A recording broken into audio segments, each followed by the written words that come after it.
تو حضرت فاروق اعظم رضی اللہ تعالیٰ عنہ کی جو خدمات ہیں، آپ تو بازاروں میں جب جاتے تھے نا تو فرماتے تھے ہمارے بازار میں صرف وہ بندہ آ کے کام کرے جو دین کا علم جانتا ہے، جسے تجارت کے اصول پتہ ہیں وہ آئے، دوسرے کو بیٹھنے نہیں دیتے تھے۔ اپنے مزاج کے لحاظ سے، اپنی طبیعت کے لحاظ سے مخلوق کے لیے دلوں میں نرمی رکھتے تھے۔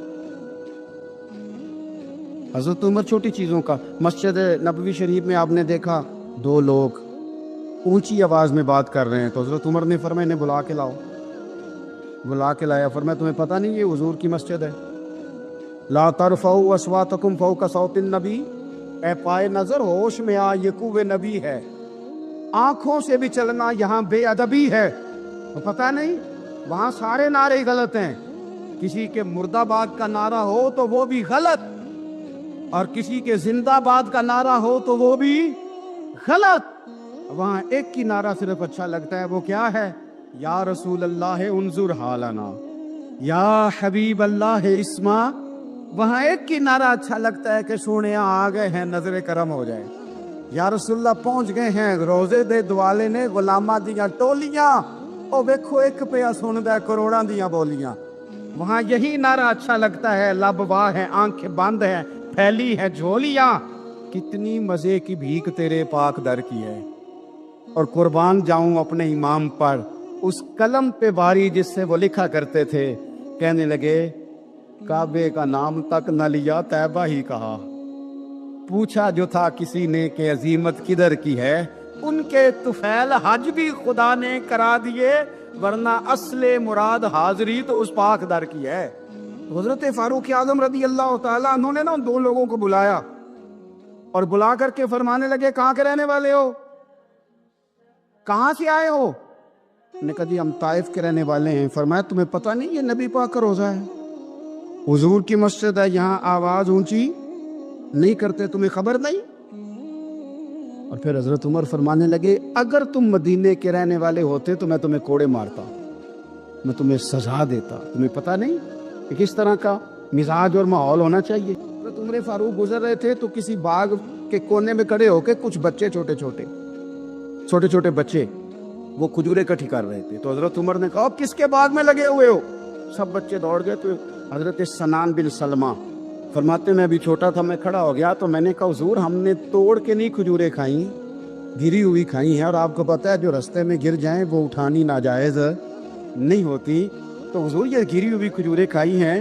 تو کہتے ہیں حضرت عمر فاروق بچے کی بات سن کے کہنے لگے رب تیرا بھلا کرے، تو نے صحیح بات کی طرف میری توجہ کرا دی ہے، اللہ تیرا بھلا کرے۔ اور پھر حضرت عمر رضی اللہ تعالیٰ عنہ اس چھوٹے سے بچے کے پاس کھڑے ہو گئے۔ کون؟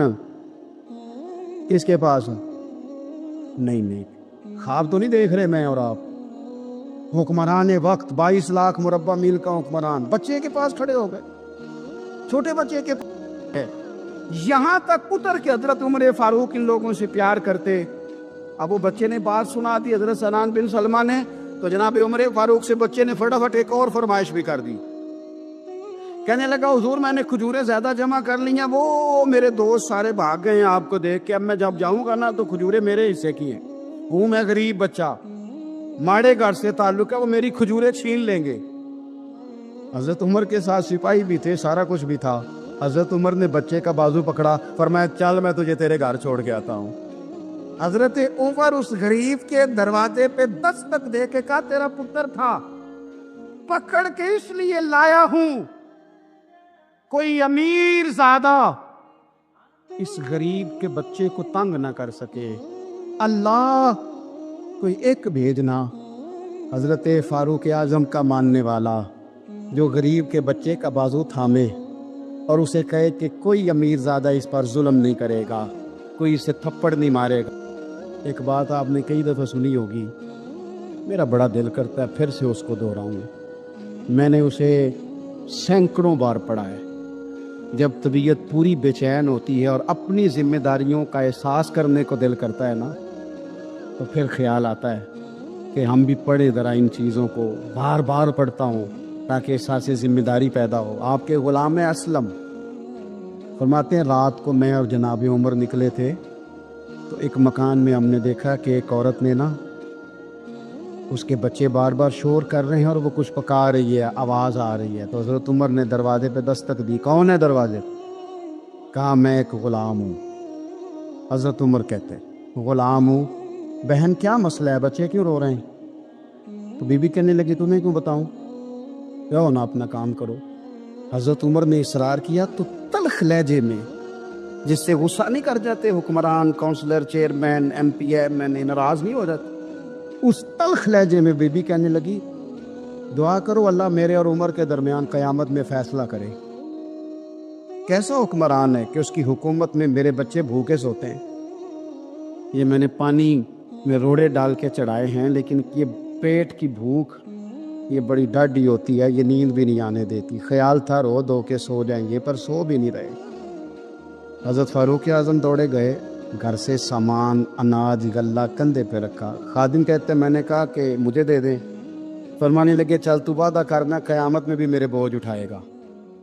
کہ حضور نہیں، وہ تو میرے بس کی بات نہیں۔ فرمایا پھر مجھے کرنے دے۔ دوڑے آئے، اس خاتون کے دروازے پر لا کے وہ چیزیں رکھی۔ کہا بہن اگر تو پردہ کر لے تو یہ غلام نہ آج کھانا پکا دے تیرے بچوں۔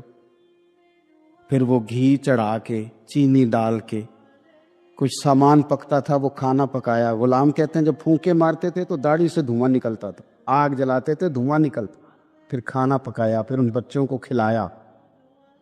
پھر حضرت عمر فاروق رضی اللہ تعالیٰ عنہ تھوڑے پیچھے بیٹھ گئے تو بچوں کے ساتھ اس طرح کی باتیں کرنے لگے کہ وہ ہنس پڑے۔ جناب اسلم کہتے ہیں بچے اس بیوہ کے ہنستے تھے، بچے ہنستے تھے اور عمر روتے تھے۔ جب وہ ہنستے تھے تو فاروق روتے تھے۔ پھر وہ بچے آہستہ آہستہ لیٹنے لگے، اور جب وہ سونے کی طرف بڑھنے لگے تو حضرت عمر کہنے لگے بہن میں جاؤں؟ کہنے لگی رب تیرا بھلا کرے، میرا کلیجہ پھٹ جاتا اگر میرے بچوں کو آج شام بھی روٹی نہ ملتی۔ تو سیدنا فاروق اعظم رضی اللہ تعالیٰ عنہ کہنے لگے پھر تو میرے لیے دعا کرے گی؟ کہنے لگی میں دعا کرتی ہوں اللہ عمر کی جگہ تیرے جیسا کو نیک آدمی بٹھا دے۔ تو حضرت عمر کہنے لگے ایک چھوٹی سی گزارش بھی مان لو گی؟ کا کیا؟ فرمانے لگے کوئی یہ میری خدمت اگر پسند آئی ہے تو عمر کو معاف نہیں کر دیتی؟ غلطی ہو گئی، اسے پتہ نہیں تھا۔ اپنے منہ سے کہنے لگے سیاںا بھی نہیں، باشعور بھی نہیں، اسے چاہیے تھا خلافت کی ذمہ داریاں نہ لیتا۔ لیکن حضرت صدیق نے کہا تو وہ مان گیا، لیکن بہن میں اسے جانتا ہوں، بزدل بڑا ہے، کمزور بڑا ہے، ضعیف بڑا ہے، اگر تو قیامت میں اس کی شکایت لگائے گی تو بڑا کمزور پڑ جائے گا اور اس کے لیے مشکل ہو جائے گا۔ تو کہنے لگی اچھا اگر تو اتنی سفارش کرتا ہے تو جا، میں نے عمر کو معاف کیا۔ حضرت فاروق اعظم نے چہرے سے کپڑا ہٹایا تو بی بی کہنے لگی اوہو آپ عمر ہیں؟ تو آپ فرمانے لگے میں جو بھی ہوں تو وعدہ کر چکی ہے کہ تو نے عمر کو معاف کیا۔ پھر باہر نکلے اور اپنے خادم جناب اسلم سے کہنے لگے 2 بندے اور بلا اور انہیں گواہ بنا کہ میں نے اس غریب کے روتے بچے ہنسائے ہیں، تو جا کے ان کو بتا میں نے وہ ہنسائے ہیں، اس کے بھوکے بچوں کو میں نے روٹی کھلائی ہے، اور تو گواہ ہو جا کہ اس بی بی نے خود کہا ہے بغیر جبر کے، میری گزارش پہ کہا ہے کہ میں نے عمر کو، میرے نبی پاک علیہ السلام نے فرمایا فرشتے 950 سال میرے عمر کی شان بیان کریں تو ختم نہیں ہو سکتے۔ اتنا بڑا شخص عمر فاروق، اتنا بڑا آدمی۔ ایک دن اعلان کیا عمر فاروق نے لوگوں مسجد میں آؤ بات کرنی ہے، امیر المومنین کا پیغام ہے سارے مسجد میں آ جائے۔ کھچا کھچ مسجد نبی صحابہ سے بھر گئی، اور ایسا جب اعلان ہوتا تھا تو صحابہ دوڑ کے آتے تھے، شاید کو جنگ ہے، شاید کسی نے حملہ کر دیا ہے، شاید کوئی نئی بات ہے، دوڑے آئے لوگ، مسجد نبی کھچا کھچ بھر گئی۔ سیدنا فاروق اعظم رضی اللہ تعالیٰ عنہ ممبر پہ بیٹھے، حضرت عبد الرحمن ابن عوف رضی اللہ تعالیٰ عنہ فرماتے کہ صحابہ تجسس کے دیکھ رہے ہیں کہ پتہ نہیں کسی طرف سے پیغام نہیں آ گیا، کوئی کافر حملہ نہیں کرنے لگا، اللہ جانے کیا ہوا ہے، بڑی پریشانی ہے۔ عمر بیٹھے، اللہ کی حمد کی، نبی پاک صلی اللہ علیہ وسلم پر درود پڑا، اور پھر عمر فاروق بولے، فرمانے لگے میں جب مکے میں رہتا تھا نا تو کبھی گھر میں قحط آ جاتا تھا، کبھی قحط آتا تھا گھر میں، بکریوں کے دودھ خشک ہو جاتے تھے، گندم نہیں ملتی تھی، پانی نہیں ہوتا تھا، تو فرمایا میری اماں مجھے خالہ کے گھر بھیج دیتی تھی۔ قبیلہ بنو مخزوم، اس قبیلے میں میری خالہ کی شادی ہوئی تھی تو وہ مالدار لوگ تھے، ان کے پاس زیادہ بکریاں، زیادہ اونٹ، زیادہ گائے، زیادہ کھیت تھے۔ حضرت عمر فاروق فرمانے لگے میں ان کے گھر جاتا تو میرے خالو سمجھ جاتے کہ عمر کو اس لیے بھیجا گیا ہے کہ قحط آ گیا ہے، فرماتے ہیں وہ مجھے سویرے بکریاں چرانے لے جاتے، شام تک میں ان کی بکریاں چراتا۔ امیر المومنین عمر، ایک طرف مسئلہ یہ ہے کہ کیسر و کسرا کی دیواریں ہل رہی ہیں عمر کے نعروں سے، اور ادھر عمر منبر پہ بیٹھ کے خطبے دے رہے، فرماتے ہیں میں بکریاں چراتا، شام تک خالہ کے گھر جا کے مزدوری کرتا، اور فرماتے ہیں شام ہوتی تو ایک مٹھی کشمش مجھے دیتے وہ، آپ فرماتے ہیں میں بڑے قد والا کا ایک مٹھی کشمش ملتی ہے، کبھی ایک مٹھی کھجورے، میں شام کو کھا کے سو جاتا۔ کئی مہینے یوں ہی گزرتے تو میری اماں کا پیغام آتا کہ علاج صحیح ہو گیا، میرے بیٹے کو بھیج دو۔ یہ بات کہی، حضرت عمر رونے لگے اور پھر کہنے لگے اب وہ وقت آیا ہے کہ لوگ مجھے امیر المومنین عمر کہہ کے پکارتے ہیں۔ بس یہ دو باتیں کی، عمر نے کہا چلو ظہر کا وقت ہو گیا، اذان پڑھو، اٹھو نماز پڑھے، اٹھو، اذان ہوئی، اقامت ہوئی، جناب عمر نے نماز پڑھائی، لوگ چلے گئے تو سیدنا عبد الرحمن ابن عوف دیگرانہ تھا جناب عمر سے، بازو پکڑ کے کہنے لگے عمر سیارہ بندہ یار تو یہ دو باتیں سنانے کے لیے اتنا مجمع اکٹھا کیا تھا، یہ دو باتیں کہنے کے لیے کہ میں خالہ کے گھر جا کے مزدوری کرتا تھا تو ایک مٹھی کشمش ملتی تھی، ایک مٹھی کھجورے، یہ کہنے کے لیے کہ میں بکریاں چرایا کرتا تھا۔ تو حضرت عمر فاروق رضی اللہ تعالیٰ عنہ پھٹ ہوئے، پھر آنکھوں میں آنسو آئے، کہنے لگے عبد الرحمن آج نا مصر شام سے کچھ لوگ آئے تھے اور وہ بتا رہے تھے کہ عمر تیرا ڈنکا وہاں بھی بڑا بجتا ہے، وہ مجھے کہہ رہے تھے تیرے نام کے وہاں بھی بڑے دبدبے ہیں، بڑے تذکرے ہیں، تو میرا نفس مجھے کہہ رہا تھا عمر دیکھا تو یہاں بیٹھا ہے اور وہاں تیرے نام کا شور ہو رہا ہے، مجھے اس نے بڑا کیا ہے، تو میں نے آج مصطفیٰ کے سارے غلام کٹھے کر کے اپنی اوقات بتا دیے، میں نے اپنی اوقات بتائی ہے کہ میں کچھ نہیں، کوئی شے نہیں، کوئی چیز ہی نہیں، اسی کسی دے کچھ نہیں جے لگ دے، نہ کوئی ساڈا دردی، میں نے بتایا ہے کہ میں تو کسی کے بکریاں چرا کے ایک مٹھی کشمش لے کے گزارا کیا کرتا تھا، گزارا مجھے میرے کچھ ساتھی نا لے گئے گجرا والا سردیوں کے موسم میں، مجھے کہنے لگے سویٹر پسند کر لیں اپنی مرضی کا، میں نے کہا یار مجھے تو وہی مزہ آتا ہے جو میری اماں کروشیے سے بنایا کرتی، وہ پہلے ابا پہنتے تھے، پھر وہی سویٹر بڑا بھائی پہنتا تھا، پھر ہمارے کھاتے میں آ گیا، اور پھر اس کی تعریفیں ہوتی تھی غربت چھپانے کے لیے، اس کی تعریفیں ہوتی تھی بڑی بڑی محنت سے بنا ہے جی، کیا بات ہے، بڑا گرم ہے، تو اب چھوٹے بھائی کو دے دیا جائے، ہم نے کہا وہی زمانہ دیکھا ہے، وہی رنگ دیکھا ہوا ہے، اور اس پر فخر ہے۔ اب تو لوگ جب کچھ ہو جاتا ہے نا، دو چار لوگ جاننے لگتے ہیں تو لوگ فٹافٹ دعویٰ کر دیتے ہیں خاندانی رئیس اعظم ہو، بڑی بات ہے، ایسی کوئی بات نہیں، جس کو اپنا آپ یاد رہتا ہے اسے خدا بھی یاد رہتا ہے، جسے اپنا آپ یاد رہتا ہے اسے رسول اللہ بھی یاد رہتے، جسے اپنا آپ یاد رہتا ہے اس کی نظر میں دوسرے لوگ بھی کچھ ہوتے ہیں، میں عمرے کے لیے حج کے لیے جاتا رہتا ہوں، رب مجھے اپنے فضل سے بلا لیتا ہے، تو میں ایئرپورٹ سے نیچے اترا تو ایک صاحب میرے جاننے والے تھے، دوڑ کے آئے اور مجھے کہنے لگے کیا بات ہے، سنا اس دفعہ آپ سعودی ایئر لائن سے آئے، سیدھا مدینہ شریف آئے، کیا بات ہے آپ کی؟ اور میں نے کہا صاحب چھوڑ دے، میں بھی جب پہلی دفعہ آیا تھا تو میں بھی بڑا گور کے ایئرپورٹ دیکھتا تھا، میں نے کبھی دیکھا جو نہیں تھا، میں بڑا گور کے دیکھتا تھا، کوئی ایسی بات نہیں ہے، یہ نظام قدرت ہے، بادشاہ کے فیصلے ہیں، وہ جب چاہتا ہے جس طرح کے چاہتا ہے فیصلے فرما لیتا ہے، تو یہ اس کے فیصلوں کی بات ہے، ہم لوگ نا جس حیثیت پہ ہوتے ہیں وہیں رہ جاتے ہیں، پچھلی بات بھول جاتے ہیں، اس لیے ہم چاہتے ہیں جو بھی ہمیں ملے جھک کے ملے، جو بھی آئے، اور یہ میرا آپ کا سب کا مشترکہ معاملہ ہے۔ میرے نبی پاک صلی اللہ تعالیٰ علیہ وسلم نے صحابہ سے پوچھا تمہیں بتاؤں جنت کے بادشاہ کون ہوں گے؟ جنت کے عام لوگ نہیں، جنت کے، بولیے گا ذرا، جنت کے اللہ بادشاہ، جنت میں تو جانا بڑی بات ہے، حضور جنت کا بھی بادشاہ، ابن ماجہ میں لفظ ہے، تمہیں پتہ ہے جنت کے بادشاہ کون ہوں گے؟ اور میرے مصطفیٰ کریم صلی اللہ تعالیٰ علیہ وسلم کے غلاموں نے کہا حضور ہمیں نہیں پتا، تو حضور نے فرمایا جنت کے بادشاہ وہ لوگ ہوں گے جنہیں دنیا میں کوئی بھی نہیں جانتا تھا، جن کے کپڑے سادے ہوتے تھے، جو غریب لوگ ہوتے، جو سفارش کرتے تھے تو ان کی قبول کوئی نہیں کرتا تھا، جو کسی کے ساتھ جاتے تھے تو ان کو مانتا کوئی نہیں. وہ جنت کے بادشاہ ہوں گے, بادشاہ. اور فرمایا قیامت کے دن جب لوگ انہیں دیکھیں گے تو ان پر فخر کریں گے, رشک کریں گے, کہیں گے کیا بات ہے تمہاری, یہاں تو شوق ہی بڑا ہے. غریبوں نے بھی پوسٹر بنائے ہوئے ہیں, ڈاکوؤں, لٹیروں, چوروں کی تصویروں کے ساتھ لگوائے ہوئے, اپنے آپ کو بڑا کرنے کے لیے.